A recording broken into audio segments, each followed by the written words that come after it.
ଆଜିର କିଛି ବଛା ବଛା ଅନୁଚିନ୍ତା।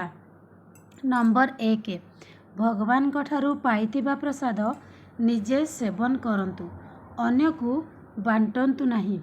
ନମ୍ବର 2, ପର୍ସରେ ଟଙ୍କାଠୁ ଅଧିକ ରସିଦ, ବିଲ୍ ଆଦି ରଖନ୍ତୁ ନାହିଁ।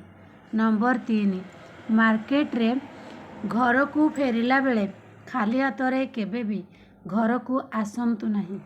ନମ୍ବର 4, ଅଇଁଠା ହାତକୁ ମୁଣ୍ଡରେ କିମ୍ବା କପଡ଼ାରେ ପୋଛନ୍ତୁ ନାହିଁ।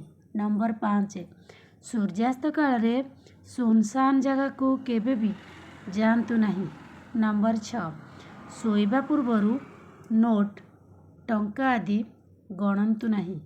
ନମ୍ବର 7, ସକାଳୁ ଉଠିବା ପରେ ବିଛଣାକୁ ଅସଜଡ଼ା ରଖିଲେ ଘର ଉପରେ ଶନି ଓ ରାହୁଙ୍କର ଅଶୁଭ ଦୃଷ୍ଟି ପଡ଼ିଥାଏ।